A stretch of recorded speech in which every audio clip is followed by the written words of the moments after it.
just read the beginning of the statement again. This open meeting of the Town of Auburn Board of Selectmen is being conducted remotely, consistent with Governor Baker's executive order of March 12, 2020, which suspends the requirement of the open meeting law to have all meetings in publicly accessible physical location. Further, all members of public bodies are allowed and encouraged to participate remotely as long as reasonable public access is afforded so that the public can follow along with deliberations of the meeting. You can join remotely by calling 408-650-3123 and enter access code 235-235-861. Or you can join via the computer at global.gotomeeting.com/join/235-235-861. This meeting is also being recorded by local public access. We have no public hearings or presentations. We have no communications. Under Board of Selectmen general items, our first item is Century Sportsman's Club outdoor entertainment license for Haunted Hayride and Spooky Walk, 351 Rochdale Street. Is there someone who will be speaking on this item present? Yes, I'm here. Frank Height, treasurer of Century Sportsman's Club. Alrighty, so we have a representative from the Century Sportsman's Club. Is there someone from the Auburn Board of Health who will be speaking to this issue? Yes, Eileen Alexander, I'm on. Thank you. Mr. Height, I will recognize you first and you can talk about your application. So Hold on a minute. Can anyone hear Mr. Height? No, we've lost your sound, Mr. Height.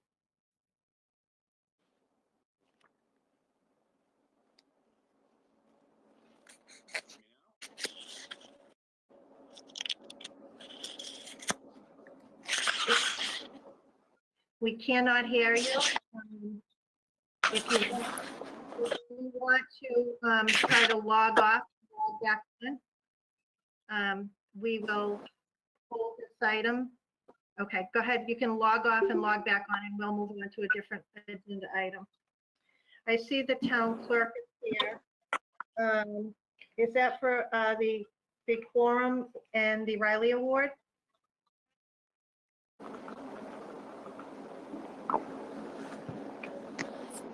What agenda item are you here for? Can you hear me? Yes, that, the Riley Award, and I believe for the grant too. All righty. Is there a motion to move up agenda item? Hold on a minute. The Riley Award.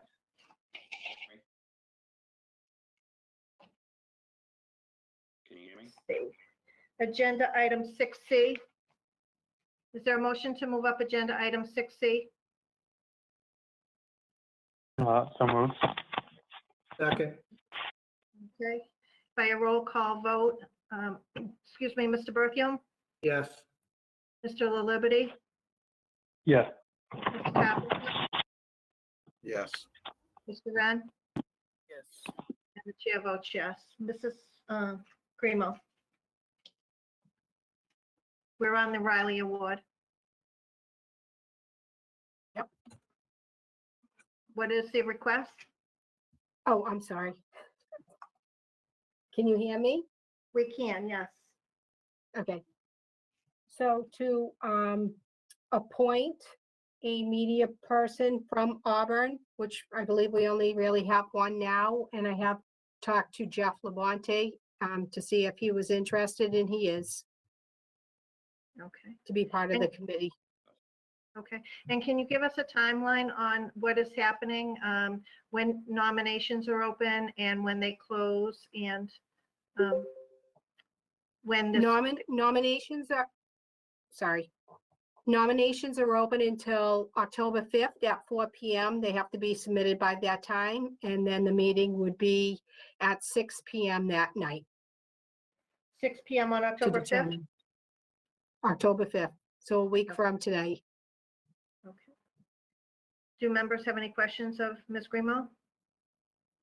Is there a motion to appoint Mr. Labonte as the media representative to the Riley Committee? So moved. Mr. Berthew made the motion. Is there a second? Second, Scott Ren. Oh, second. Second by Mr. Wren. All votes have to be by roll call. Mr. Berthew, Yes. Mr. Carpenter, Yes. Mr. La Liberty, Yes. Mr. Wren, Yes. and the chair votes yes. And what was the second, item, Ms. Grimo? If you had any questions on the grant that I applied for under, what number is that? F7F, under the town manager's items. Can you just tell us a little bit about the grant? Well, the grant was offered through, it was offered to election officials under the Center of Tech and Civic Life. And the funds can be used for poll worker training, any technology improvements that will help expedite and improve mail ballot processing, a ballot box, if you wanted to get a ballot box, additional signage. There's many different ways that you can use the money for. And I applied for it last Thursday or Wednesday and was notified that we received the grant of $5,230. And it can be used for anytime during the period of June 15th through 2020 through December 31st of 2020. Thank you. Do members have any questions? Seeing none, is there a motion to accept and expend the grant in the amount of $5,230 from the Center for Tech and Civics Life?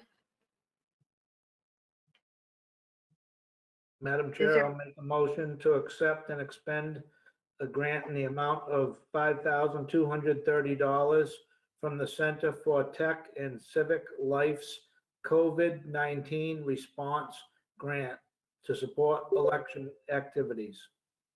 Okay, is there a second? Is there a Second. second? Second from Mr. La Liberty by a roll call vote. Mr. Bertheum, Yes. Mr. Carpenter, Yes. Mr. La Liberty? Yes. Mr. Wren, Yes. and the chair votes yes. Is that all you have, Ms. Grimo? Yes, Great. Thanks so much for being here. Thank and you. Good luck with your Okay, election. thanks. Have a good night. Okay, bye-bye. Bye-bye. Mr. Height, if you can just test your microphone to see if we can hear you now? Okay, can you hear me now? Yes, we can. So if you can tell us about the project that you have. We have new members on the board since you were last before us for a similar application. Well, Scott's a customer, so he knows what it's all about. Well, we're on the record and we have to keep it formal. I understand. So for many years, Century Sportsman's Club has held an event around Halloween, a haunted hayride and a spooky walk. We understand the situation that's going on with COVID. Earlier in the summer or later in the summer in August, we thought that possibly we wouldn't be able to have the event. However, we were working with the Board of Health. They've given us the guidance from the state, and we believe that with substantial changes, we can hold part of our event.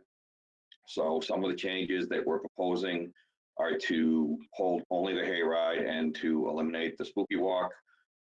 Main reason behind that is trying to choreograph the crowds and pull off two events without groups bunching up in between events.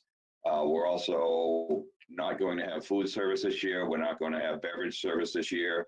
All the ticketing is going to be done online and in advance. There'll be time slots for each guest, so they'll come at assigned times. They'll stay in their vehicles until they're called to the event. So we're going to have all kinds of sanitation and distancing protocols in place.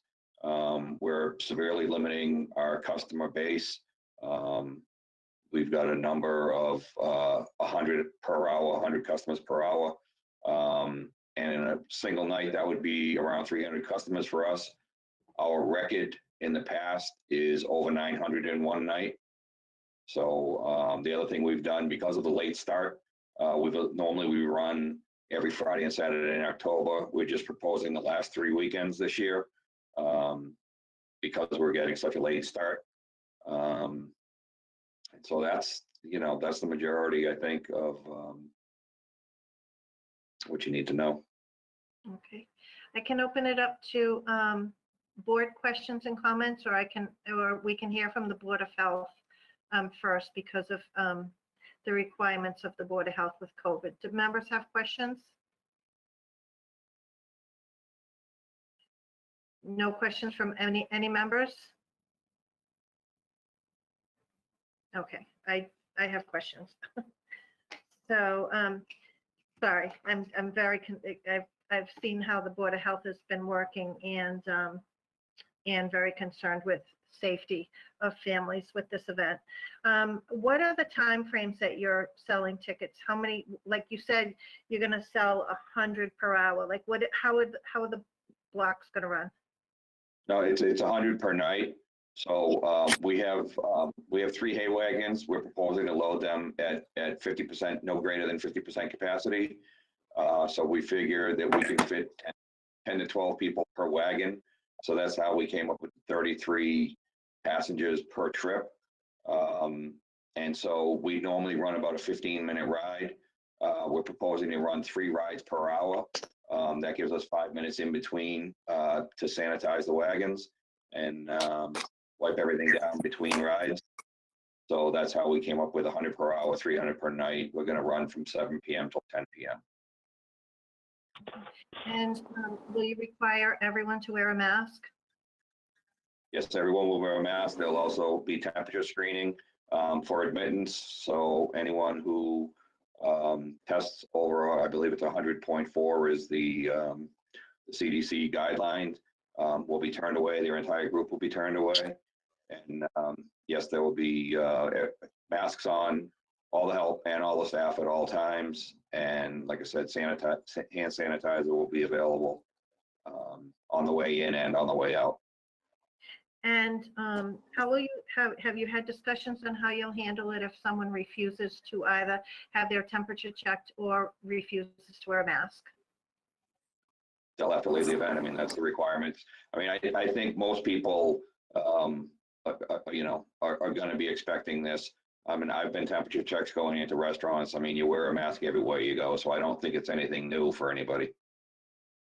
I would agree. Sadly, you see many people, many places who, you have patrons who are just refusing to wear it. So I just was, you're going to have potentially 100 an hour. I just wanted to see how, because the town won't be there monitoring this every minute you're open.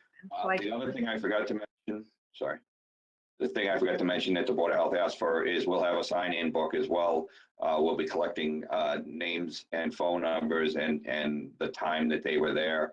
So if there is some sort of an incident, we'll see if there's an outbreak. But if something happens, we'll have a way to contact people and get back to them. Okay. So another question I have for you is, have you had, I know this has been difficult for, I'm a member of the Elks, and I know it's been difficult for them as well. Have you had any events or any larger groups at the Sportsman's Club since we've been under the governor's executive order for COVID regulations? There have been a couple of political rallies that were held outdoors. And again, all the protocols were put in place for them. And there was no incidences with that. Nothing's been held inside the building basically since March, and our kitchen and our bar have been closed since March, but there have been a couple of outdoor events. Okay, and did you work with the Board of Health on those events? No, they were under the 50-person guidelines. Okay. Okay, and I just have one statement, and we've been down this road before. It's a little disappointing. I saw on Facebook that you're already advertising for this. Yes, And we've talked about this in the past, that you really shouldn't be advertising until you before you come and get all of your proper permits. well, the time restricted ticket thing, we had to figure out how. We've never done that in the past, so we had to sign up with a company who could provide that. And so, we sort of did that in preparation for this meeting so that we had a system in place for being able to distribute the tickets in the way that it needs to be done this year. Okay, thank you. And if members don't have any questions, I would like to hear from Ms. Alexander. I don't want to, I'm not opposed to this event. I just want to be sure that all safety precautions are followed. Having 300 people a night at an event is concerning to me, so I just want to make sure that the Board of Health is completely on board with this and is comfortable with what has been put in place. So go ahead, Ms. Alexander. Hi, hello, everyone. We have been working with Mr. Height for well over a month. He did come to us early on and then decide that maybe it was something that they couldn't do. As the guidance in the state opened up a bit, they did feel like maybe they could make it something that would work. We worked with Mr. Height before the CDC came out with their guidance, and I know they have some information out. The state does not yet, and I think, Frank, you can attest to this. We worked with him based on what we have currently today. Should that change, the event's 3 to 4 weeks away. Should that change, then it could change anything that he already presented to us. So having said that, the requirement for events, both indoor or outdoor, have specific guidance for attendance and COVID plans required. So the 33, Doreen, you were speaking of, they came up with is under the 50 per time. So outdoor events allow 50 people. So by doing it in intervals like his ticketing booth will do, that's where the 33 came up. One hayride has to end before another one starts. So we did get an exact COVID plan from them. We asked what the state would have asked from him, and we did get it. Okay. In a time right now where we're seeing a little uptick, any event that we look at is with caution, and gathering people for these type of events is with hesitation.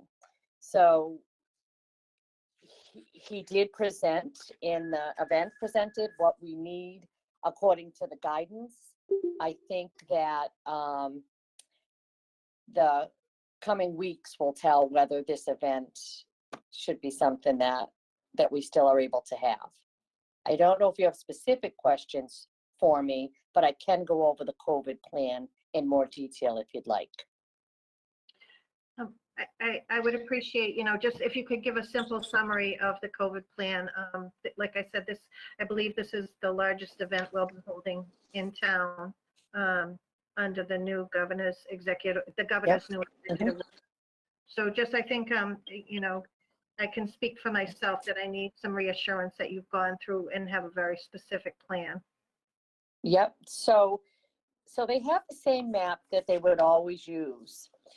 So the hayride itself is not changing, with exception of the capacity limit on the wagon. The hayride does take about 12 to 15 minutes to go through. Once the guests are on the hay wagon and they're at their allotted limit, they'll go through the route as it always has been. What's changed is all the other items you need to get them from their vehicles to the wagon. So we asked of the club to give us a detailed plan with, it actually includes 9 stations from the time they drive in the driveway until they actually load onto the wagon, load off of the wagon, right down to the bathrooms and the hand station. After they did that, I asked for each station to have its own separate COVID plan and procedure that was posted at the station to take care of people that needed breaks, so that everyone would be trained on each station. They did provide that to us last week. I can give you an idea. For the greeter station, after the car pulls in, the greeter will stop every vehicle and ensure that they have a ticket. They'll park them. If they come too early or they don't have a ticket, then they'll have to leave. Once they're parked, they'll be informed about the face masks. There's about 4 different times when they're informed about the face mask use. They have to remain in their vehicle until their ride is called. So that's one station, one person. It will be posted. If another person takes over, it remains the same. The guest parking, once they go there, again, they're talked about their mask, when they can leave the vehicle and when they can go to the ticket booth. They'll be brought to the ticket booth. Everyone say it's a 7 o'clock. All the 7 o'clock people will be brought to the ticket booth. They'll give one name per party, and they'll get their instruction from what has to happen on the hayride and start being loaded on. When that's the first one, when the ride comes back, there's a separate disembarkment area. So when they're disembarked into one area, the wagon gets disinfected in between each one. So the wagon will be disinfected, and the new group in a whole separate area will get loaded on, and then the group that's disembarked can go to their cars and leave. And it will repeat itself through. They have the bathrooms open with regular cleaning, and they have a hand washing sink. They have a separate employee parking, so that the parking that we're talking about will truly only be for the guests, and set up so that they're for the next ride. So when one area lets out, then the 8 o'clock people can come in and they can park and go through the same. We have talked about who on the ride would actually be responsible for the mask wearing. Frank has talked about the driver, and some big signage actually on the wagon, where they can let the driver know if someone decides as soon as they get on, if a group or a family take off their masks, then the driver will be alerted and will be responsible for stopping the ride and making sure that everyone has a mask on. So these are the requirements from the state. These are the COVID plans that we asked for and that we did receive. But again, this is for a climate where the numbers are good, and the state hasn't put out anything more restrictive. So currently, right now, the state has referred us to the CDC, but they have told us on several phone conferences that they are still working on state guidance for some Halloween and fall events. Thank you, Eileen. I'll just ask my couple questions to Eileen and then open it up for board questions. So we will likely, well, I can't speak for the board, but if we were to approve this tonight, I see that we have conditions, a memorandum from the DCG. Should we, I know you've mentioned that this will move forward as long as the governor doesn't issue any new orders. Should we make this approval, if it passes, conditional on the governor not having any additional executive orders? Absolutely. Okay. And We would need to. Can you make that, we would have to meet the new orders? If they got a little more restrictive, give us the opportunity to meet the new orders. correct. And I just want to go back to the food and beverage. There will be absolutely no food or beverage served Mr. Height, does that mean the bar will be closed to members that evening? Yes, the bar has been closed since March. Our refrigeration is shut down. Yep, we have not, no bar, no food. Eileen, do you want to add anything or make any recommended conditions?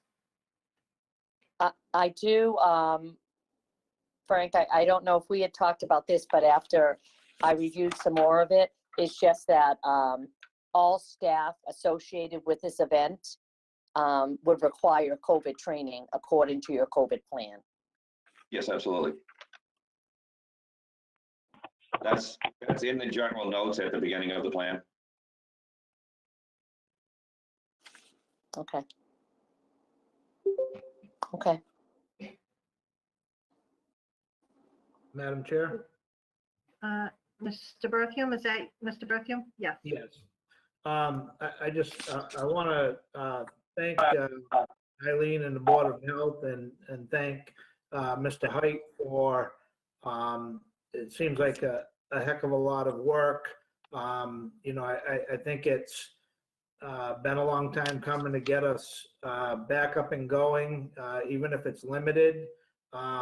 You know, it's been tough going, and a lot of people are antsy and ready to get going again. And it sounds like, you know, you've both parties have worked very hard to make sure that the I's were dotted and T's were crossed. So I think it's a very positive thing. We'll keep our fingers crossed that health-wise it goes off when it goes off, that it goes off without a hitch. And the only question I have is if for some reason, you know, we were to have an outbreak and it was to get postponed or canceled at last minute, that company that makes the reservations has the means to refund people's money, or is that, how does that get handled? Mr. Yes, Height, I'm sorry. I have been on the website. I've seen some of the transactions, and we have a member who runs a business who is already doing this at his business. So he's the one who gave me the information from this ticketing company. It's a company called Ticket Spice. And yes, they do have the ability to issue refunds. You just basically click on a button and process refund for, you know, one person, or if we have a rain night or something, we would have to refund those tickets.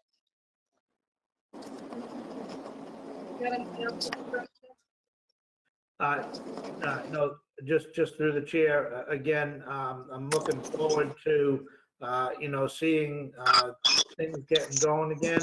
And I think this is a good start. And I think, you know, you've done a great job putting it together, and I wish you the best of luck with it. Thank you. do any other members have any questions before we move to a motion? No.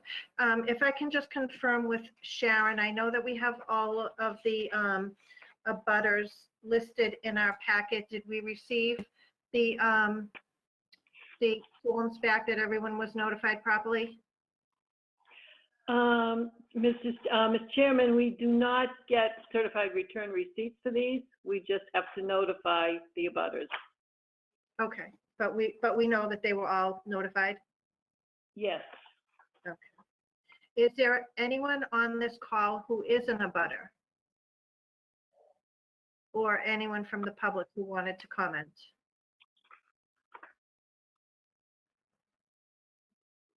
Seeing none, is there a motion?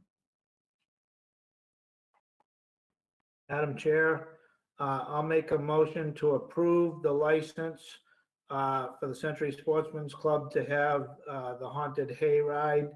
It won't be a spooky walk, right? So just a haunted hayride, provided that all application requirements of the state and town and any of its departments, boards, and commissions have been fulfilled. Said license is subject to all the conditions stated upon it. Failed to comply with any and all the conditions shall invalidate the license and render it null and void, and with the conditions of the DCG to be placed on the license. Also, that it would need to comply with the, at the moment, governor's orders, and be able to adjust to those orders accordingly. And Mr. Berthium, would you be willing to add the recommendation by Ms. Alexander, all staff are required to have COVID training?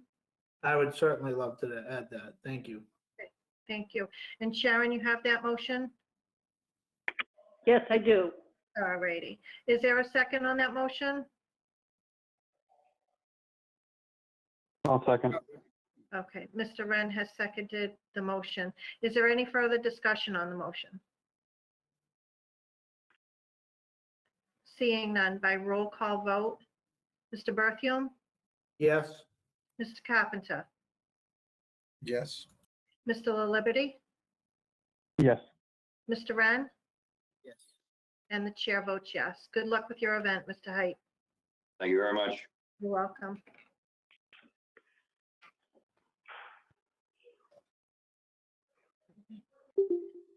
Thank you, Eileen. You're welcome. Thank you. And the next item we have is a discussion and potential vote to reduce the town meeting quorum per section 7 of chapter 92 of the Acts of 2020. Mrs. Jacobson, is there anyone here for this? Or is there any? Through the chair, I don't believe so unless someone, I do see a caller that doesn't have a name. It may be somebody who wants to speak to this issue, but just as a reminder, I had mentioned this to the board at the last meeting on September 14th. And at that time, I had provided a letter that Town Council Bob Hennigan had provided, just overviewing the new law, which is Chapter 92 of the Acts of 2020. At that time, the board asked that the town moderator provide a letter outlining his request to the board with regard to the reduction of the quorum. So in your packet, you do have that letter from the moderator. I had a conversation with him, and we had also had a conversation with Ed, myself, the town clerk, and the town moderator. And the town clerk and the town moderator felt very comfortable recommending a quorum of 40. I do want to reiterate two things for the public, in case you were to get asked to, and it was brought up the last time. Number one, the Chapter 92 of the Acts of 2020 are specific to the time period for which the state of emergency exists under the governor's order. So this is only for town meetings held during the COVID-19 state of emergency. If another state of emergency, hopefully never, were to come about, this act does not apply. So this is just for those town meetings. So at the time now, it would apply to the October 27th town meeting. And if the state of emergency still exists, it would apply in May. The second thing, I just want to be clear, this does not preclude all 120 town meeting members from participating. This merely would change the quorum so you can move forward and have a town meeting if you didn't get the 80 participants that are required now under the charter. So this law allows boards of selectmen to take a vote with the approval and concurrence of the moderator, which you have here from your letter, to reduce that quorum. It's actually allowed to be reduced to not less than 10%, which is 8 people. I mean, that's just, it's so low. I'm surprised it was even at that, but we're not recommending anything like that. But we feel with COVID, with October 27th coming, with some of the statistical data, as Eileen mentioned, changing statewide, and certainly Auburn's not excluded from that. We are seeing a slight uptick here. We feel that we may have difficulty getting that quorum of 80. If it pleases the board, if it's okay, I can just tell you what measures we're putting into place, and we are going to send a letter to town meeting members. But we have spoken this week. We've had a couple of meetings last week as well, Ed and myself, school superintendent, and our tech team. And our plan is to hold town meeting in 2 rooms at the high school, one in the auditorium, and then also in the cafeteria. So Joe Fahey from the school department went through and marked off how many people we could get into the auditorium safely with a minimum of 6 feet. So as you know, the very second part of the auditorium where the town council sits and our department heads sit and the public sits, we are going to use that whole section for town meeting members. So we think we could get up to 70 town meeting members in there if we wanted, with the remaining 50 easily going in the cafeteria. Again, we would be thrilled to have 120, but we don't expect to have 120. In addition to that, we would also make the same arrangements that we made at the June town meeting, which is to enable those who are uncomfortable going inside the building to participate from their cars. So we are working for lining up those cars along the side of the high school at the lower entrance and working out a system for us to have counters out there and for them to either be able to listen to it on AM 1610 or potentially even we're working on maybe getting a walkie-talkie type of system, a radio type of system where we could hand a town meeting member sitting in their car the ability to ask a question of anyone, whether it be the moderator or any of the presenters. 2 more things I want to mention. We would have the department heads sit in the upper balcony. So, and we're only going to ask those department heads to come who have items that potentially need to be spoken to try to keep the numbers down. We would have the Board of Selectmen, the school committee, and the finance committee in separate rooms with a microphone set up. So if anybody wanted to come and speak to it, they could. We've plotted it out so it looks like we could have the finance committee sit along the stage where normally we have maybe 18 or 20 people, just have the finance committee with those few of us up on the stage. And again, we will not be doing any presentations other than Ed will likely just do a summary, but whatever presentation he does, we would put online and make it available. So we'll cut out the presentations as well.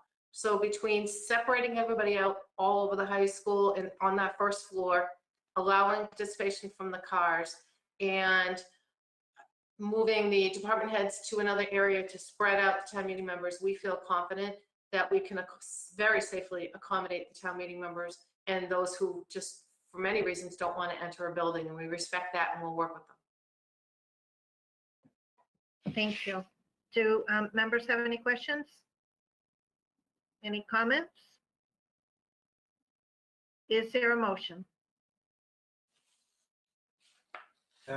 Madam Chair, Mr. Berthew, I will make a motion to reduce the town meeting quorum per section 7 of chapter 92 of the Acts of 2020, which authorizes the Board of Selectmen in consultation and with the approval of the town moderator to go from 80 to 40 town meeting members for a quorum. thank you, Mr. Berthew. Is there a second? I'll second. Mr. Carpenter, was it Mr. Carpenter or Mr. La Liberty? I said it. I don't know if Mr. Carpenter said it at the same time. Okay, so Sharon, that was Mr. La Liberty who seconded it. Any further discussion? By a roll call vote. Mr. Berthew, Yes? Mr. Carpenter, Yes. Mr. La Liberty, Yes. Mr. Wren, Yes. and the chair votes yes. Thank you. So moving on, we've taken care of agenda item C, the Riley Award. Moving on to agenda item D, the October 27th, 2020 special town meeting warrant. You have the warrant in your packet. What we need to do tonight is to vote to approve the warrant subject to final review by town council. Do members have any questions, or we can take a position if members like on at our next meeting? Or we can discuss warrant articles tonight. The CFO is here. Do members have any questions or comments? Mrs. Goodrich, Yes, Mr. Carpenter. just a question through you to the town manager. Are we going to get a presentation? I see several articles, or should I say the budget is being adjusted. Are we going to get a presentation on that prior to town meeting or taking a position?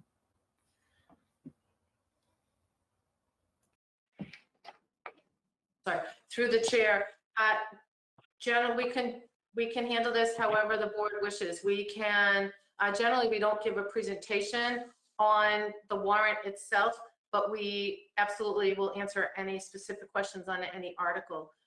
If you'd like more information of Mr. Carpenter or anybody, we're happy to get that for you. So whether you want to take a position on each of the items this evening, or you want more information from us, at which point we're happy to come back and present that information to you at your next meeting, Mr. Carpenter. I'll leave it We up have to- time. No, yeah, Madam Chair, I would just say I'd leave it up to the board if they would like a presentation. Where we're in such difficult times, it might be helpful for the public if we did have a presentation for people watching, not necessarily always town meeting members, but just members of the general public. But I can certainly reach out to Mr. Kastanovich if that's not something that the board thinks is appropriate or.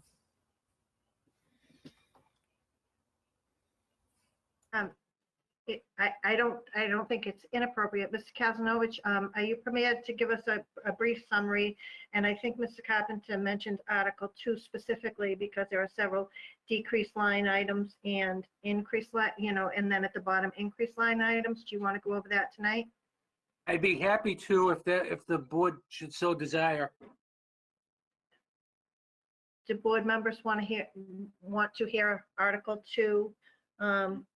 The purpose for decreasing and increasing previous line items? Madam Chair, I would be open to hearing about all of them. I have a question about one line item, but if the rest of the board wants to hear every line item, then I'm open to hearing from Mr. Kastanovich. So I don't think we need a motion on that. Certainly, there's a majority of members who would like to hear. So, Mr. Kastanovich, if you can, and Mr. Liberty, what's the one specific line item that you're inquiring about? I was just curious about what the increase for clerical and part-time work from, it's the very last line item, from 11,000 to 21,000 was for. Okay, so Madam Chair, let me just give you an overall update of Article 2 and Article 3, and then I can get specific to each line item if a board member has any questions. Okay, thank you. So Article 2, there are several line items that have a decrease in several line items that have an add-on specifically at the end. So the total amount of the decreases or the deducts or amendments to Article 2 budget total $947,150. The add-ons represent $170,000. And the major line items that are being adjusted to bring the budget into balance based upon some anticipated revenue shortfalls are primarily made up. The school department has taken a $461,000 reduction based upon the recommendation that came forward at the annual town meeting. So the actual increase over prior fiscal year is, well, when they approved the budget, the fall town meeting, it was an increase of $700 and some odd thousand. Out of that, from that recommendation working backwards, we're taking out $461,000. So they actually have an increase of about $300,000 from last fiscal year. It's about a 2% increase. Specific to Mr. La Liberty's question, the clerical is actually an increase to help us man the kiosk. So we reduced the hours at the senior center in one of the clerical positions, and we increased general services to allow for additional coverage in the kiosk. We're having a hard time manning the kiosk. That's going to fill in some gaps for us. How long that will need to be done, we don't know, but certainly for the foreseeable future, we anticipate that the building will remain closed, given the expectation that the numbers may be creeping up. I think for everyone's public safety, that would be the best thing for us to do at this point in time, is to continue manning the kiosk to allow residents some access to town hall.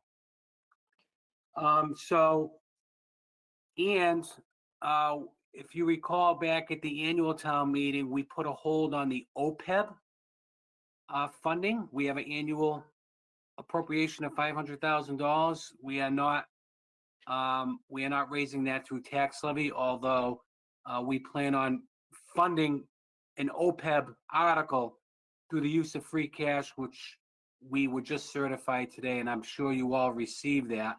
We got a certification of our free cash.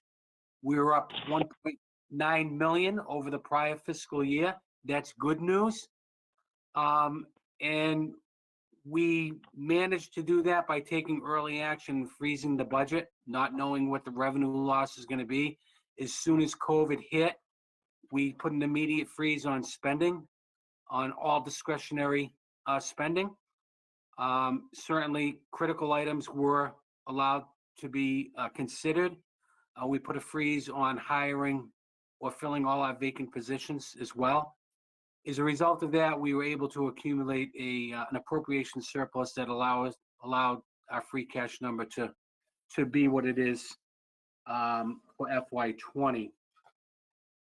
Article 3, which is the capital, 5-year capital plan, we are proposing a reduction of about $65,000. As you can see, we reduced 3 line items in the 5-year CIP with an increase in one, which is basically an oversight on our part. There was an omission there. It was requested by the fire department, but it was a bottom line CIP line item, and it got left out of the total.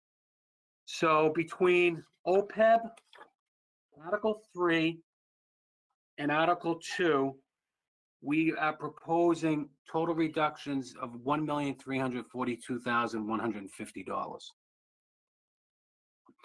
So, Madam Chair, that's a brief overview. I'd be happy to answer any questions, come back at a later date. Board members, feel free to give me a call between now and the next meeting or before you take your position. I'd be happy to talk about any one of these line items if you have any concerns. Are there any questions from board members? Madam Chair, Mr. Carpenter?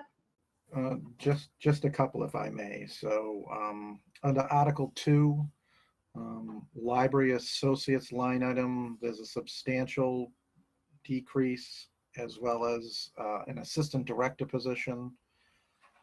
And I was just wondering, in general, do we have a number on OPEB and stabilization that we're thinking of putting in this year?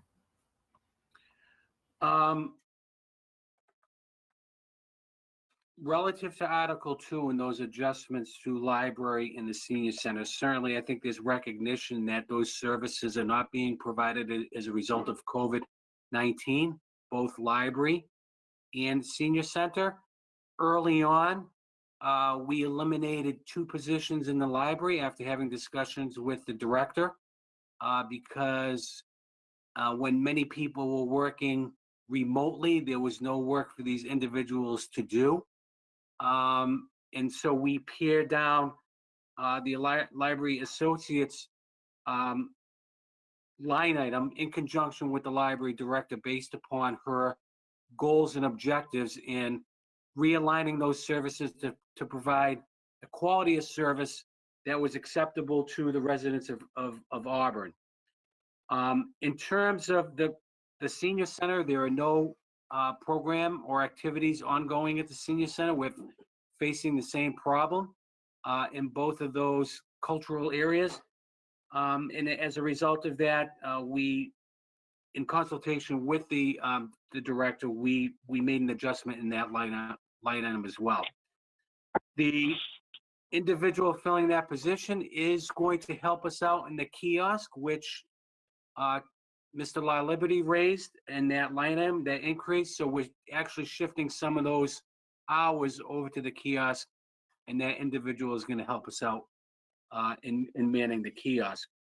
With respect to OPEB and stabilization, the certification came in today. So based upon the financial policy in place, we would be able to appropriate 50% of the net gain over last fiscal year. So the net gain was about 1.9 million. 50% of that is roughly about $950,000. So I have not had any discussions with the town manager relative to what our recommendation would be for OPEB and stabilization. Certainly, I'd like to make a recommendation for those items, those reserves. We think they're very important, especially stabilization, because we may need to draw upon that in a difficult year that we're expecting for FY 2022. That remains to be seen. Certainly, we're going to commence the formulation. We're beginning to start to formulate the FY 22 budget at the conclusion of the fall town meeting. And once the state numbers are known, final numbers are known for FY 21. So, Mr. Carpenter, I hope that answers your questions. We can get back to you on what our recommendation is going to be in advance of your next meeting. So you have time to think about that and deliberate over that, or you may have some questions relative to whatever our recommendation may be. Do you have anything else, Mr. Carpenter? No, Madam Chair, I'll follow up with the CFO offline for some other ones, which I don't want to take time tonight. Thank you. You're certainly welcome to take the time if you need it. I mean, this is what we're here for, to discuss the warrant, but whatever you choose. So it sounds like we need some additional information to take positions on specific articles. So for tonight, is there a motion to approve the warrant as presented, subject to final review by town council? So moved, Madam Chair. Mr. Carpenter made the motion. Is there a second, Mr. Wren? Mr. Wren made the second. Is there any further discussion on this article? By a roll call vote. Mr. Berkey? Yes. Mr. Carpenter? Yes. Mr. Liberty? Yes. Mr. Wren? And the chair votes yes. Thank you. The next item is the annual vote to reaffirm the Board of Selectmen Code of Conduct policy per the policy. And I know that at least 4 members are familiar with this. It's in our packet as well for Mr. Wren. Are there any questions, comments, or is there a motion?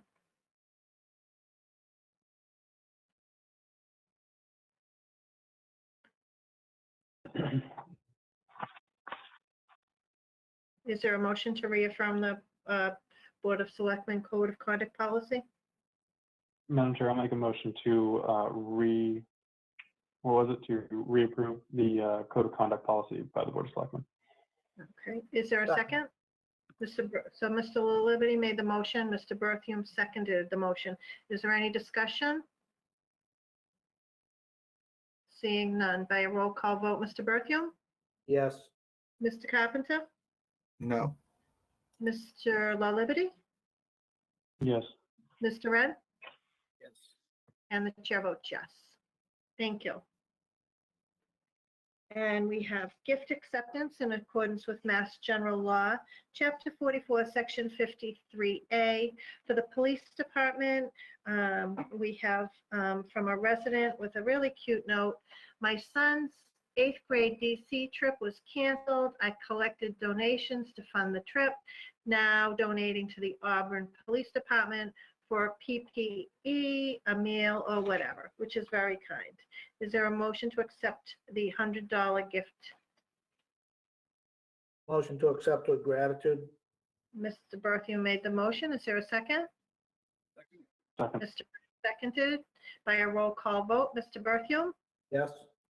Mr. Carpenter? Yes. Mr. La Liberty? Yes. Mr. Wren? Yes. And the chair votes yes. Thank you. Moving on, we have no proclamations or recognition, so we're now under town manager items, and the town manager has included the governor's orders and some information in our packet regarding, the first one is a discussion and potential vote to extend the period for outdoor table service by licensees licensed for on-premises consumption from November 1st, 2020 up and to 60 days after the end of the state of emergency. Mrs. Jacobson. Through the chair, thank you all. There is a lot of information in your packet, but to inform the public without going through all of it, I just want to reiterate that the actual COVID order number 50 is in the packet in its entirety. But really what we're focused on this evening is the ability for the board to vote to extend outdoor table service. Excuse me. I've divided it into two votes here because the board initially took a vote back in June, on June 4th, in accordance with Executive Order 35, to allow those liquor license holders and those holders of common victual licenses to have outdoor dining contingent upon working with, getting a review, and ultimately the approval of the building commissioner and the Board of Health, the Public Health Director. So that order, number 35, actually only allowed for outdoor dining until November 1st.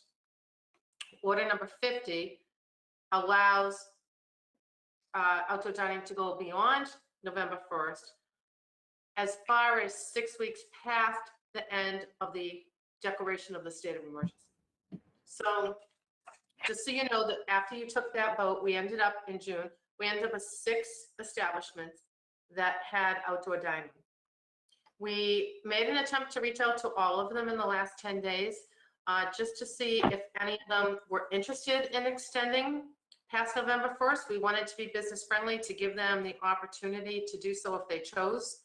Again, we're recommending that the board approve it with the review and approval of the Director of Public Health and the Building Commissioner. I would tell you that 2 of those, we only heard back from 1 out of the 5, but we do know that 1 out of the 6. We do know that 2 of them are planning on closing. 1 has already removed their tent. The other one is planning on closing at the end of October. But that does leave 4 other businesses. And quite honestly, any one of these 2 might want to change their minds. If the circumstances change and indoor dining is no longer available, they may want to make an additional investment into the heaters and into the tents and the sides and the things that they would need to do outside. Again, there'll be all types of restrictions placed on it. They would have to work with the Board of Health and the building commissioner to make sure that they met those. But we just felt, to be business friendly, we'd recommend to you that you vote to allow this to take place should any of these 6 businesses or any of the other ones that never did it in the first place make a determination at some point that they're really going to need to have that outdoor dining even if it's colder weather. So that would be our recommendation. This is divided into 2 votes, 7A and 7B. 7A is the exact same thing for liquor license holders, and 7B is for those holders of common vic licenses. Are there any questions or comments from board members? And the questions would apply to both agenda item A and B. If there are no questions or comments, I'll entertain a motion for agenda item 7A. Madam Chair? Yes.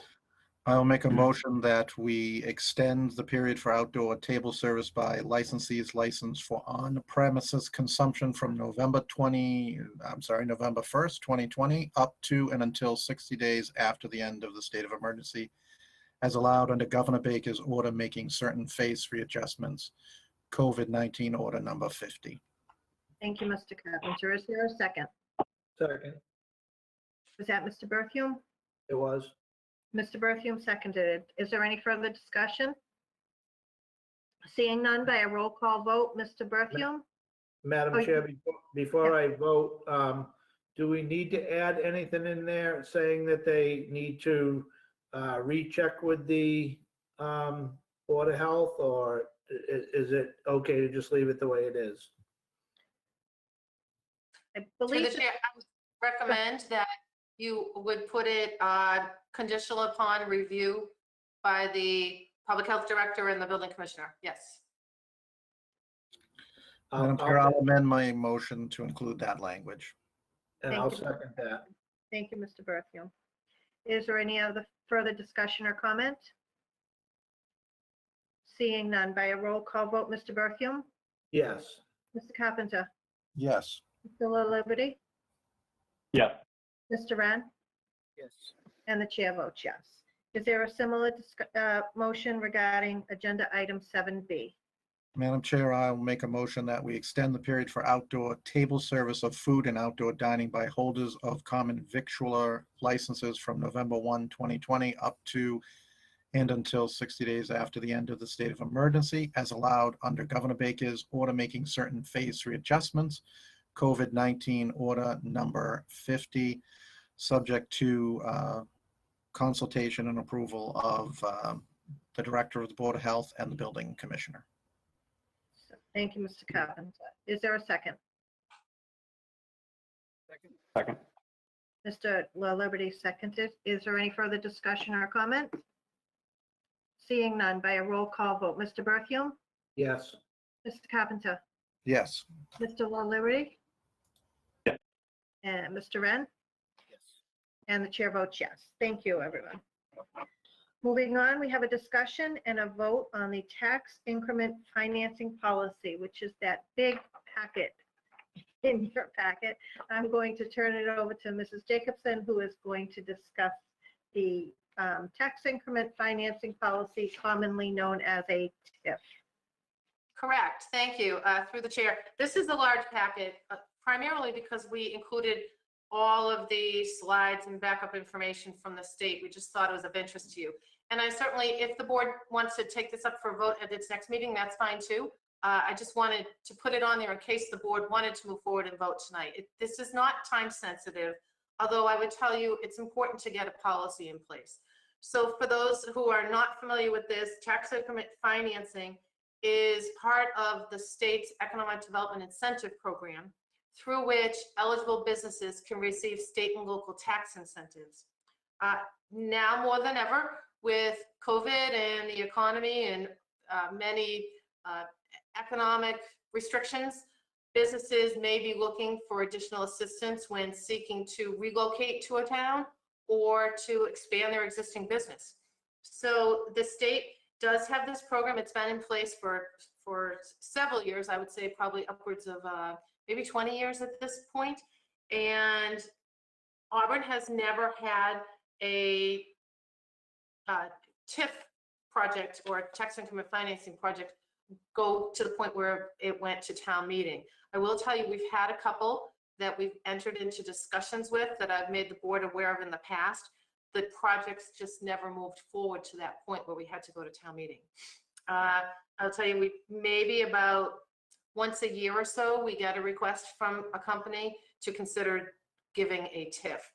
Our feeling is that the state has really outlined a solid process that has to be followed. It's under Mass General Law. It's clear what the process is, what the application is, and what needs to be done. But we, through our economic development coordinator, Shannon Regan, pulled together some best practices for our internal review policy. We just felt it would be important for a business to be able to understand what the process is here, to set some realistic timelines so they understand what has to be done in order for this to happen, that it has to go through town administration, it has to go to the Board of Selectmen, it has to be a warrant article, it has to go to town meeting. This is a very complicated process, and we're doing our best to make sure that businesses understand what Auburn's process is. Auburn's process, I would tell you, is no different than any of the other processes because we follow the state guidelines for this. So we didn't do anything unusual here. We just put a lot of definitions in. We tried to explain to the businesses what they're eligible to receive, whether they need a TIF. If they don't need a TIF, does the TIF turn the key, so to speak, to some additional state incentives that are attractive to businesses, including an investment tax credit and a 10% abandoned building tax deduction, which is available for those businesses that were to purchase or lease and renovate a building that's been 75% or more vacant for a period of 24 months or longer.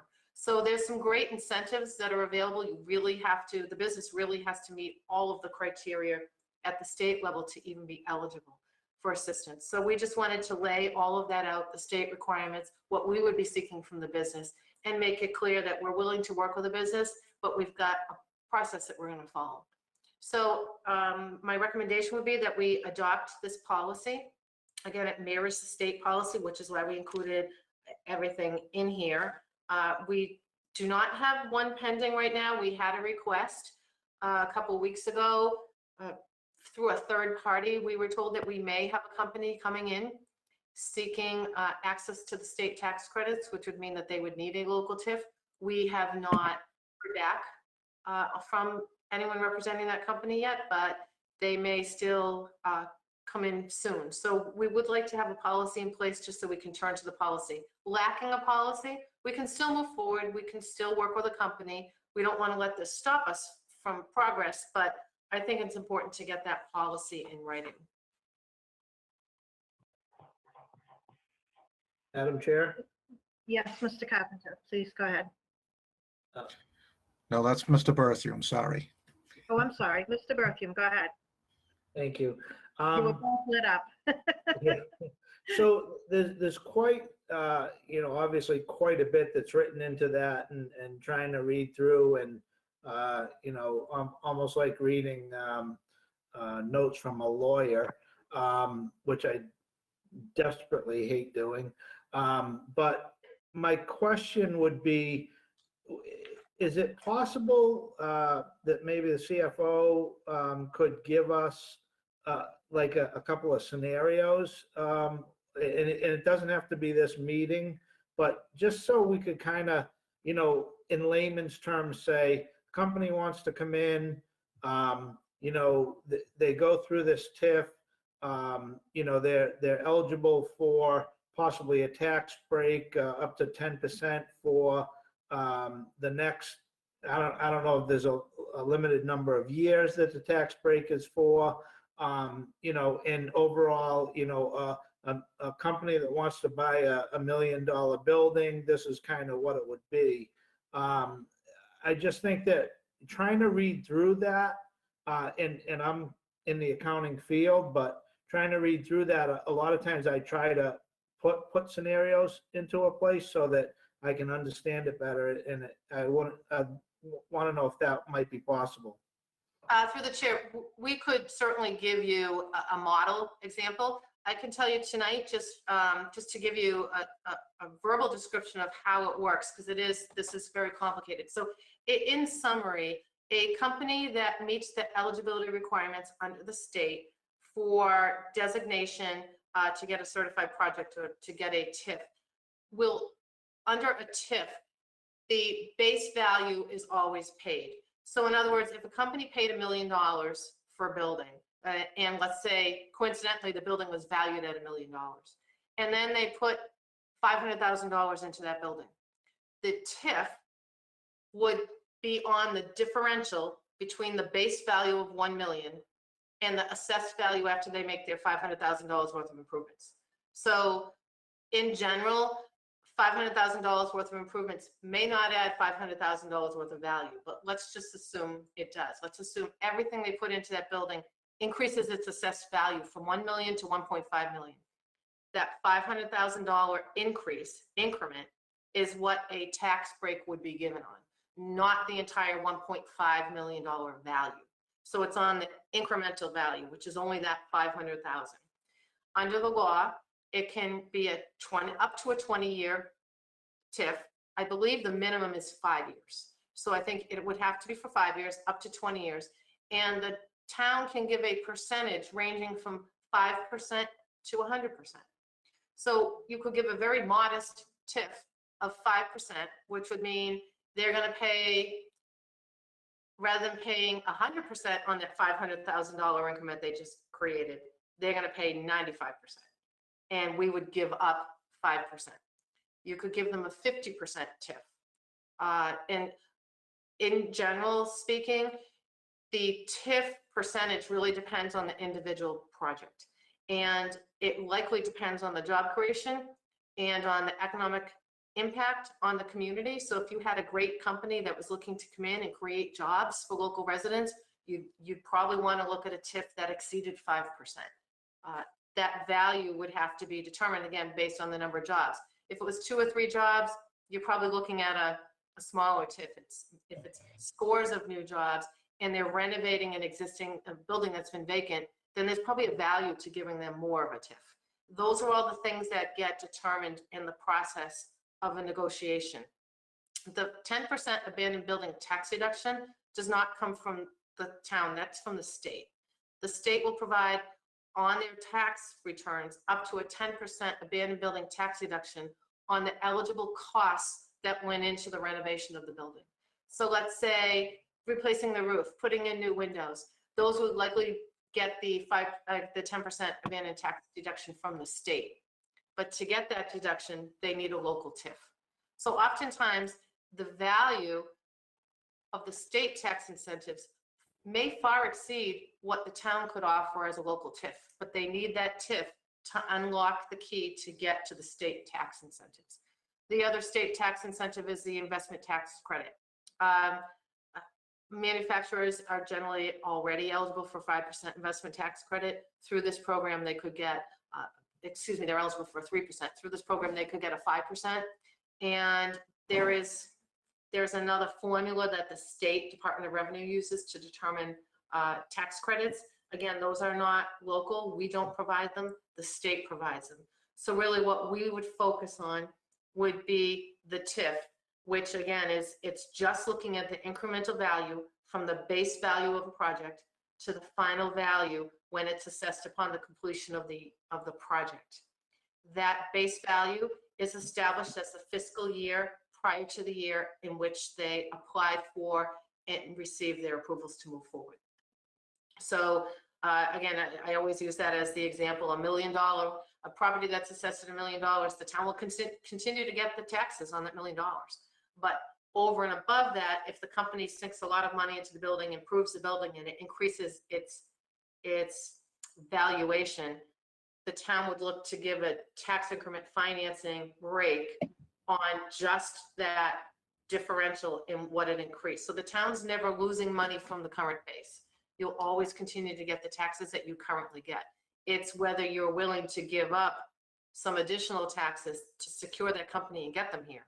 And that plan could be 5 years, it could be 10 years, it could be 8 years. All the different factors go into it depending on what economic benefit the project would have to the town. So if you had a company that was from out of state, moving here and creating all new jobs, those are all new jobs. Those aren't transferred jobs from anywhere. So chances are that would be a highly valuable project that you'd want to look to help with the tax break. Does that answer your question, Mr. Berthium? Through the chair, thank you very much. That was an excellent example and exactly what I was looking for. And, you know, it just shows that, you know, the town, there's no reason why we wouldn't want to do something like this because the town can only gain by it. It can't lose by it. So thank you for putting that in layman's terms. And it's exactly what I was looking for. Thank you. You're very welcome. And just to be clear again, so under this scenario, the town administration, Ed, myself, we'd probably sit with a company and negotiate a potential TIF that we would bring to the Board of Selectmen and present to you. Of course, you can't actually vote to accept it because it has to be your legislative body, which is your town meeting, but you would want to accept what we're proposing because you then want to vote on the warrant article, just like tonight. It would be a warrant article. So the board would take a position on the warrant article to support the warrant article to go to town meeting, which ultimately has the final approval. Thank you. Are there any other questions or comments? Madam Chair, Mr. Kaplan? sorry.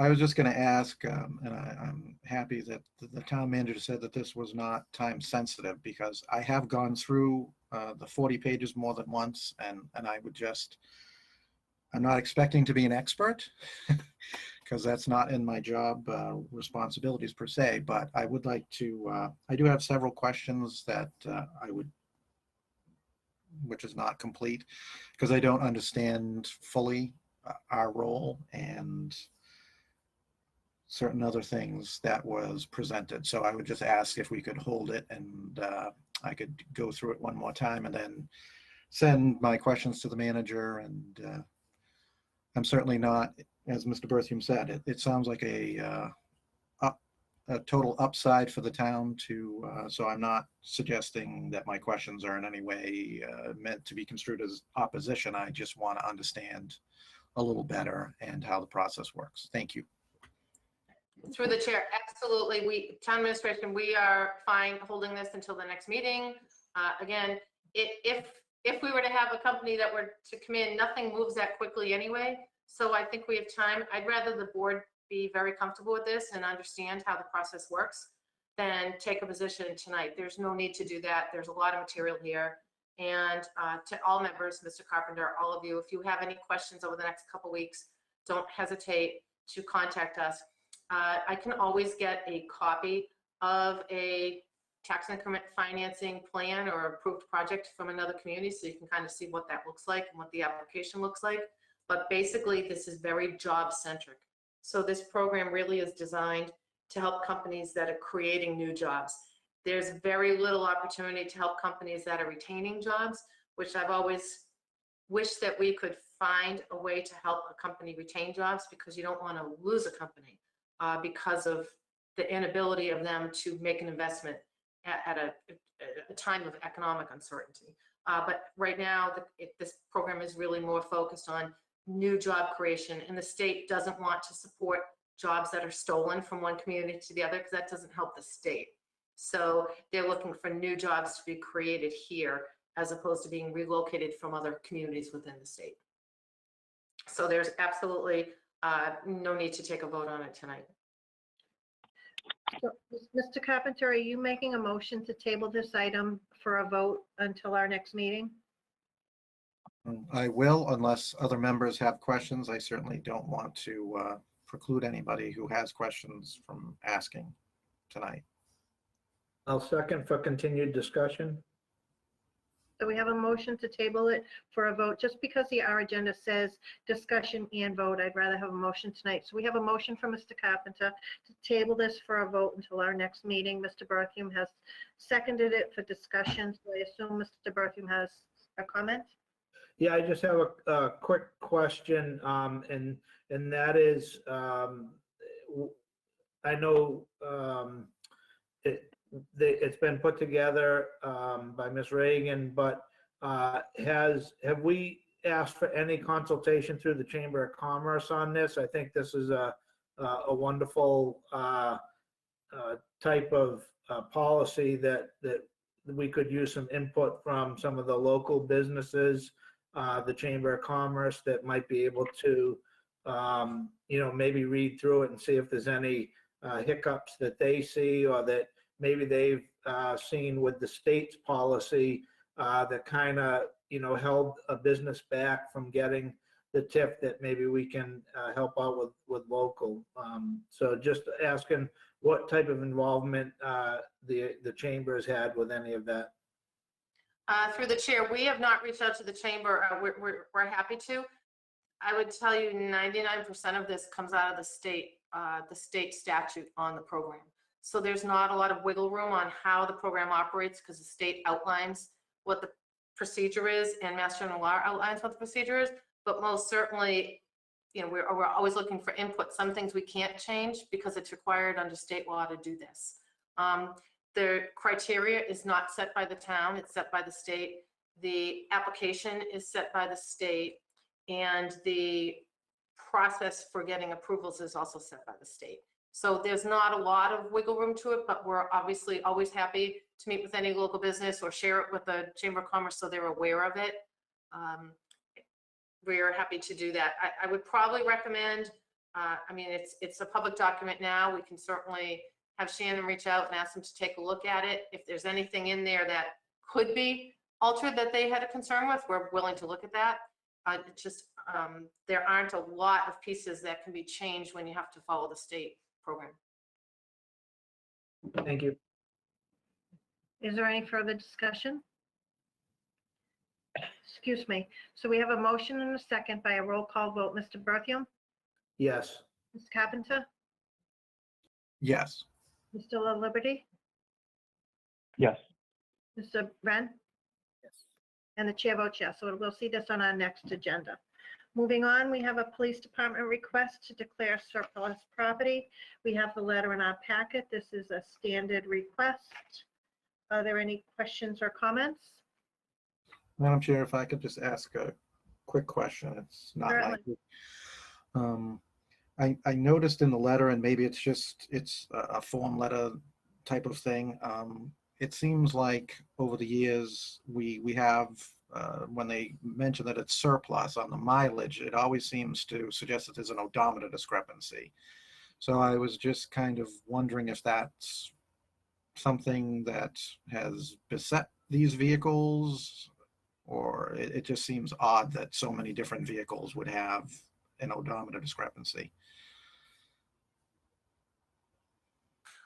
Through the chair, we can check with the police chief because he does have an officer that oversees the scheduling of the maintenance for these vehicles and see if there's been any type of issue that's either been addressed by the manufacturer. So I wouldn't be able to answer you this evening, but we can certainly get that information. I have no opposition to it going forward. It was more curiosity.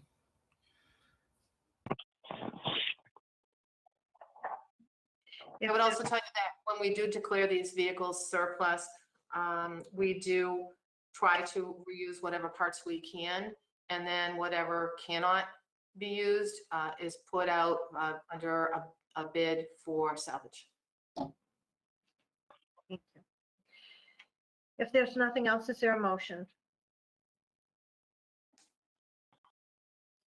Madam Chair, I'll make a motion that we declare the police department cruiser as outlined in the memorandum as surplus.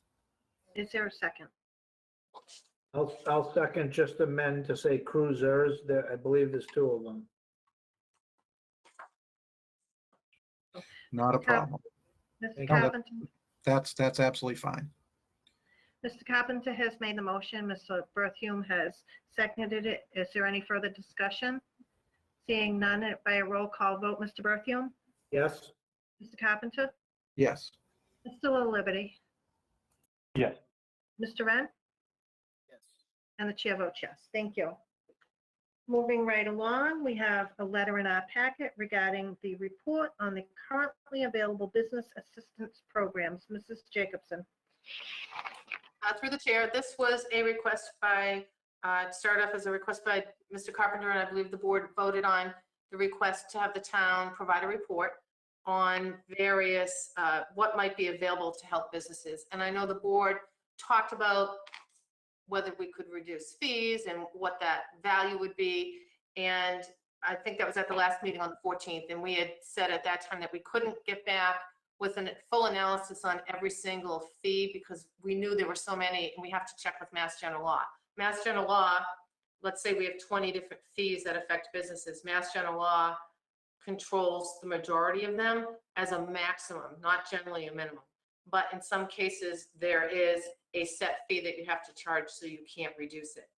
I can tell you overall that the one that the board would have the most leeway with would be, and make the most sense per se, if that's what the board wanted to do, would be the liquor license fees. Because some of the other fees, you're talking $25 fees or $50 fees, but your more significant fees are your liquor license fees.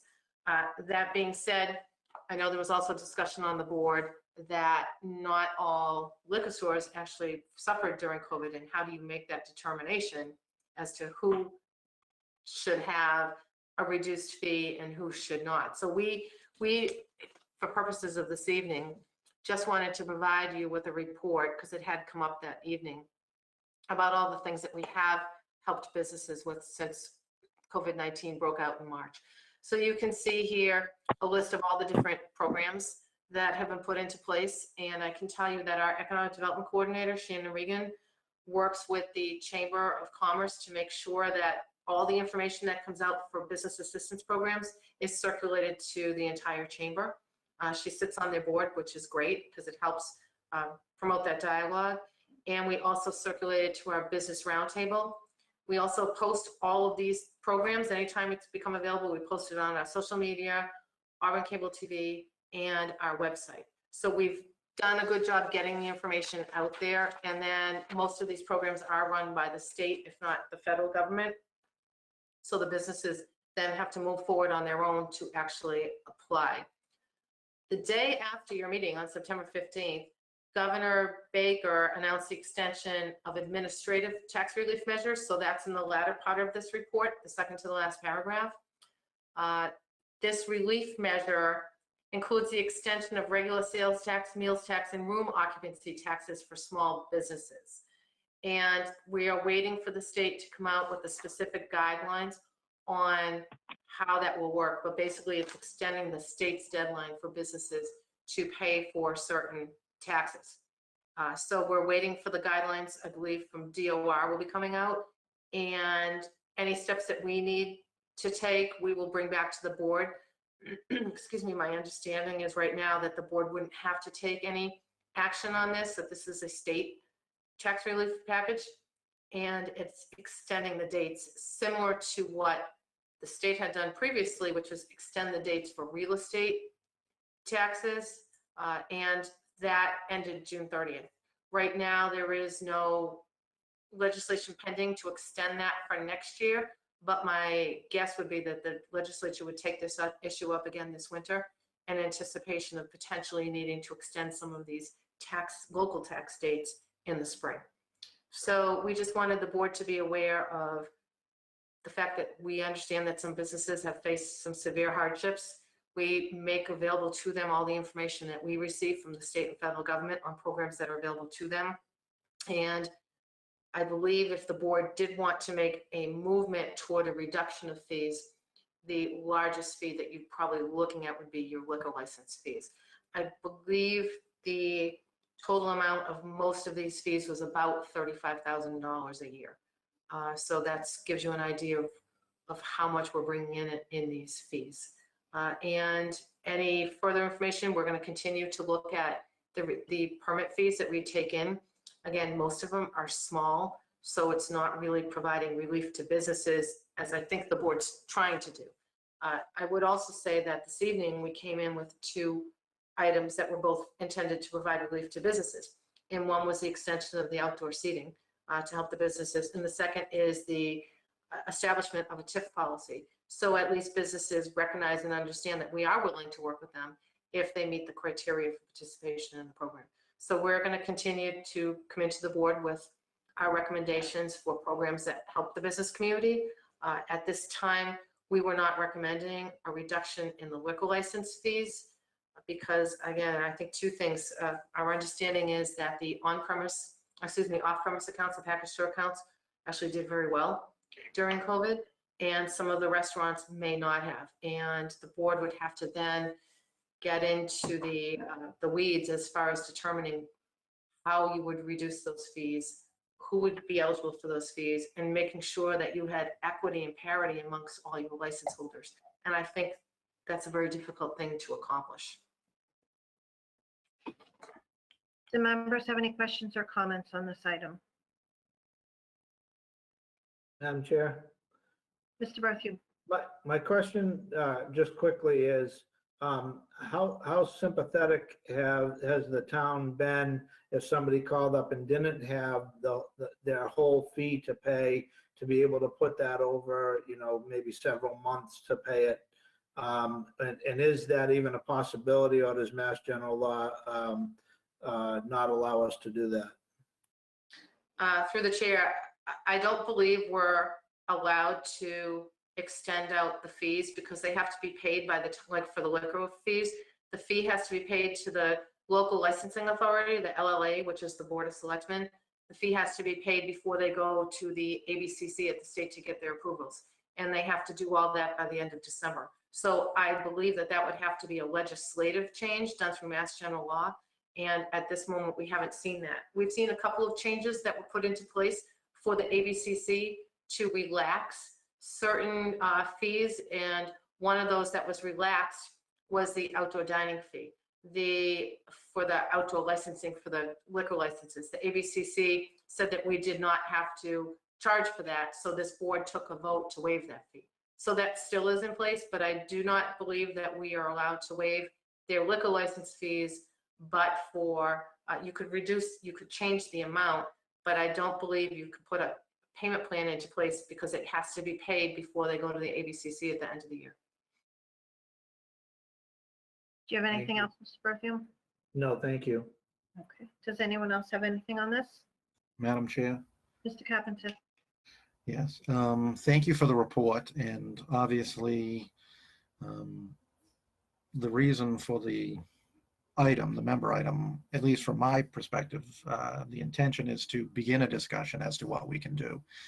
And certainly we may think a $25 or a $50 fee is minimal, but when you match that against all their other obligations, while it may not be giving them substantial relief, it's at least showing them that we as a community value them. They've certainly been there for us in many regards. So I would just want to continue the discussion. Maybe this is something that we could have a subcommittee on, or, obviously it does have a lot of impacts. And we understand with some of the governor's orders, them not paying their local meals tax has a boomerang effect to the town. So we do know that, but we also understand and have discussed that we're looking at a multi-year shutdown, and it seems to me that we should be looking as a community to piggyback on what the state is doing at the local level. And so that's all I have. But thank you for the report, and I know that we're expecting another report on the tax financing part of it, correct? That this is not that as well. I didn't see that in there. Through the chair, I just wanted to clarify, Mr. Carpenter, that the other report that you're looking for, I'm sorry, I didn't follow that. Sure. On the real estate tax payment plan, currently we charge interest. And I know it wasn't intended for this meeting. I just wanted to make sure that I didn't miss something in my reading. Correct. Through the chair, I'm going to turn it over to Mr. Kazanovich because he's been looking into that plan with the assessor.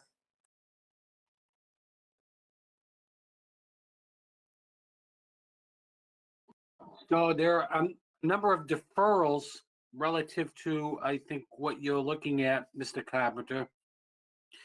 Certainly, there's a hardship provision that would allow for a deferral of payment of real estate tax.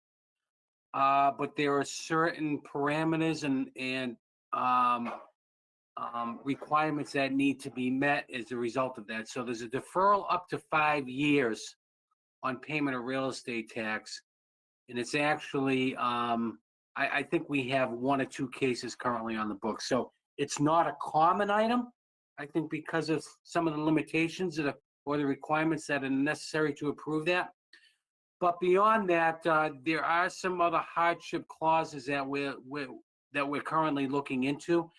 And I think a lot of that is income-based. And I got the assessor inquiring through his network of assessors to see if there's anything out there that we would be able to offer our residents in a case when they're having difficulty paying their taxes. So nothing really jumps out. I know there are a number of unique cases that may apply, but no overall relief in terms, I think, as to what we may be able to offer to our residents. So we'll get back to you on that in a week or two as soon as he completes his review of the matter. Thank you. No, I wasn't expecting a preview. I just wanted to make sure that I was clear that I didn't miss something in the report that I read tonight. So sometimes things do skip by my, I wear glasses for a reason, and sometimes even with corrective lenses, my vision is not 20/20. So thank you. No, you did not miss anything, Mr. Carpenter. We didn't put that information in there. This is just the information on current business assistance programs that are available to businesses. So the the research that Ed mentioned is a separate report. Yes, we'll be forthcoming with that. And just to follow up on a comment that Mr. Carpenter made about a potential subcommittee, on our next agenda, I had some conversations with Sharon to see where we're at. Mr. Holstrom served on a couple subcommittees. So on the next agenda, expect to see the Board of Selectmen goals that were adopted in December and any potential subcommittees and new subcommittees. Which we can't discuss it tonight because it would be in violation of the open meeting law. But Mr. La Liberty has also proposed something for the next meeting regarding subcommittee. So we will definitely be discussing that at our next meeting. So thank you. And I'll make sure we include that, Mr. Carpenter. Let's see, moving on, unless there's something else on this. We've handled agenda item 7F. So we will take agenda items for discussion purposes 7G and 7H together. They are both for police department grants. You have a letter in your packet. Do members have any questions or comments about these grants? Madam Chair, through you to the town manager, I was wondering if there is any matching that was required for either of these grants and what that might be. Good question. There is no match that's required. These are both grants that we have received in the past. We have some very good grant writers at the police department, and they've been very successful, but there is no match that's required. Thank you. Is there anything else? Seeing none, is there a motion on agenda item 7G? Madam Chair, I motion to authorize the police department to apply for up to $20,000 from the Municipal Road Safety Grant offered through the Office of Grants Research / Highway Safety Division in the Executive Office of Public Safety for fiscal year 2021 for equipment and enhanced traffic enforcement activities. Is there a second? Second. Mr. La Liberty made the motion. Mr. Berthium seconded the motion. Is there any further discussion? Seeing none, by a roll call vote, Mr. Berthium? Yes. Mr. Carpenter? Yes. Mr. La Liberty? Yes. Mr. Wren? Yes. And the chair votes yes. Is there a motion on agenda item 7H? Madam Chair, I motion to authorize the police department to apply for up to $40,000 from the Edward J. Bime Memorial Justice Grant Program through the Executive Office of Public Safety and Security / Office of Grants and Research in support of initiatives for officer wellness, community policing, training, and equipment. Is there a second? Second. Mr. Berthium has seconded Mr. La Liberty's motion. Is there any further discussion?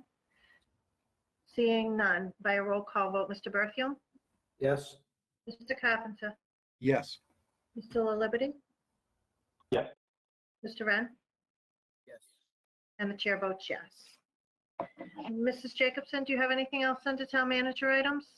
Actually, I do have one thing I just wanted to mention to the board. It's not on the agenda because it's too early for us to make a decision, but we, as several of you are probably also getting asked about Halloween this year. And we've been looking at this for several weeks now.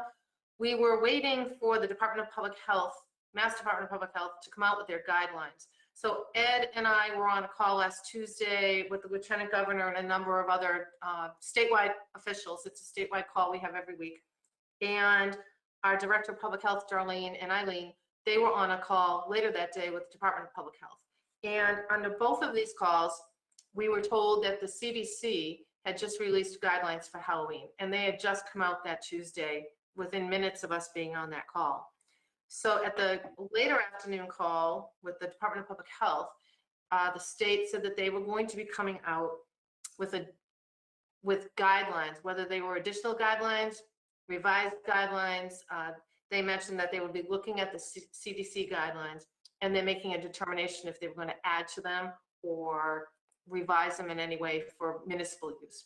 They also made it clear that they did not want to dictate to municipalities how to run their trick or treat each year or whether to run it, although they did say that they want everyone to be aware that there are some potential health exposures, if it's held at all, and if it is held, making sure it's held properly. So Friday afternoon, the state came out with their guidelines, which we just got Friday afternoon. We looked at quickly over the weekend. We're still looking at them today. We actually have an internal meeting tomorrow to discuss those guidelines because, again, they just came out late Friday afternoon. I think we got them around 3 o'clock. I would say right now, just the public has called, just be aware, it is too early to make a decision. We need to go through these guidelines. We need to make sure that if we go forward with traditional door-to-door trick-or-treating, that we have guidelines in place that we would want residents to follow. If for any reason we can't do that, and I would just say, what would that reason be? Right now, we're in the yellow. On the statewide community level, which they, the map that shows whether you're gray, green, yellow, it changes frequently. So we were at the first week, we were in the green. Next several weeks, first week we were in the yellow. Next several weeks, we were in the green. We're back in the yellow again. We need to look at trends and we need to look at data. If we want to make sure our children and our residents are safe, we're not trying to prevent people from having fun. We're trying to encourage people to have fun in an appropriate way. And I think we need to see the numbers. Right now, Halloween is about 5 weeks away. I'll even call it 4 weeks away. Many things could happen in 4 weeks. We have to keep our eye on the state. We have to keep our eye on the numbers. I would tell you that our meeting tomorrow, we'd like to start talking about maybe some alternative solutions to traditional door-to-door trick-or-treating. So for those residents that may choose to continue to do that, we would put guidelines into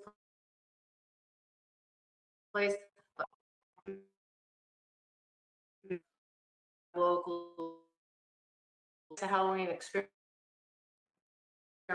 in a very safe manner so that we don't do anything that may cause our Auburn's numbers to spike. So we do have that internal meeting tomorrow with public health, police, fire, recreation, myself and Ed, and we're going to continue to watch this. It is only September 28th. We would just ask that everybody please be patient. We know that you want to know when trick-or-treating would be.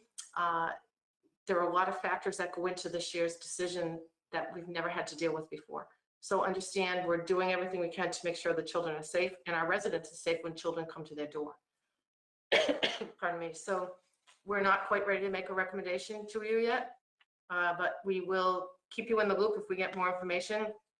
And I don't necessarily want to wait until your next meeting on October 13th. That may be too late, but on the other hand, that's still 17 days before Halloween and plenty of time for parents to implement whatever measures need to be made. So we're going to continue to work with the Department of Public Health and look at the CDC guidelines and look internally to make sure we can provide a safe experience. So that's why we haven't made a decision yet, and that's why we haven't come to you yet. This is all unfolding as we speak. Thank you. And is that it for the town manager items? Thank you so much. And thank you, Ed, for those impromptu reports that you were able to provide to us tonight. You're a walking encyclopedia of financial knowledge. So thank you. I see no tabled items. Do Board of Selectmen have any items they want to talk about? Madam Chair, Mr. Berthew. I just want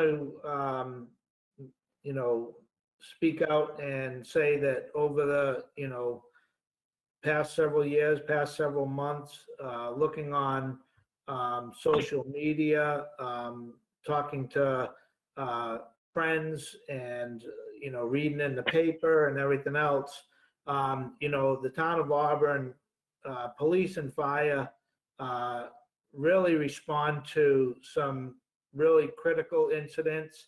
They, they're busy all of the time.